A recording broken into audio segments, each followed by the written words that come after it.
দৈনিক শিক্ষা .com-এর ইউটিউব চ্যানেলে সকলকে স্বাগতম। শিক্ষার সব খবর সবার আগে পেতে দৈনিক শিক্ষা .com-এর ইউটিউব চ্যানেলে সাবস্ক্রাইব করুন এবং বেল বাটনটি ক্লিক করুন। আমাদের সরকারিভাবে জরিপ করে আমাদের একাডেমিক স্বীকৃতিভুক্ত দেওয়া হয়েছে। তারপরে আমরা একটানা 20 বছর, তার মধ্যে মাত্র 2010 সালে একটা এমপিও ছাড়ছিল, সেখানে আমাদের স্কুল এমপিভুক্ত হয়নি। আমাদের মতো 5,500 প্রতিষ্ঠান এখনও পর্যন্ত একাডেমিক স্বীকৃতিভুক্ত হয়ে আছে, কিন্তু নন এমপিভুক্ত হয়নি।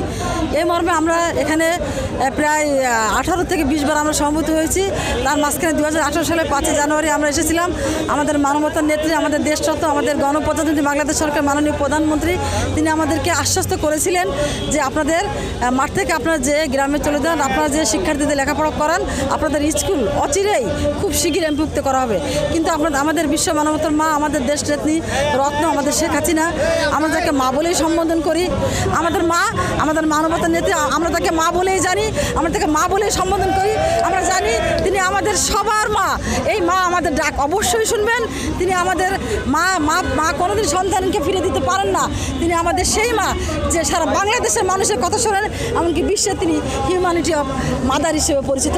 এই বাংলাদেশেরই আমাদের বারবার সেই নির্বাচিত নেত্রী, আমাদের বর্তমান মাননীয় নেত্রী শেখ হাসিনা, উনি বিশ্ব নেত্রী, বিশ্ব মানবতার নেত্রী। উনি রোহিঙ্গাদের দেশে আশ্রয় দিয়েছেন, উনি অনেক ভালো কাজে স্বাক্ষর রেখেছেন ইতিমধ্যে।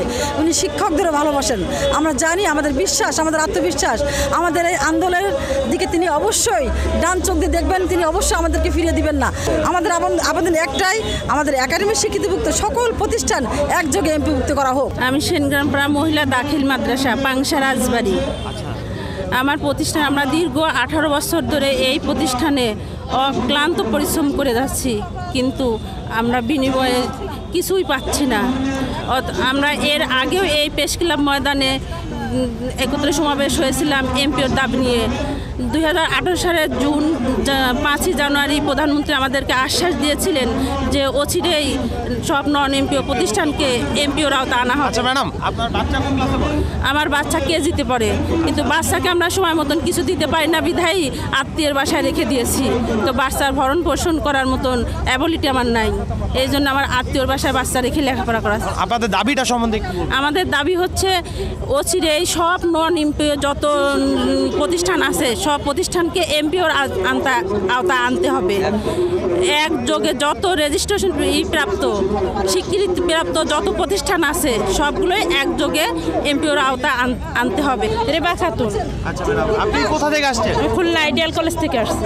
আচ্ছা, আপনাদের দাবি সম্বন্ধে একটু যদি বলতেন। আমাদের দাবি 2018 সালের 5 জানুয়ারি মাননীয় প্রধানমন্ত্রী শেখ হাসিনা আশ্বস্ত করেছিলেন যে একযোগে সকল স্বীকৃতি প্রাপ্ত প্রতিষ্ঠানকে এমপিভুক্ত করা হবে।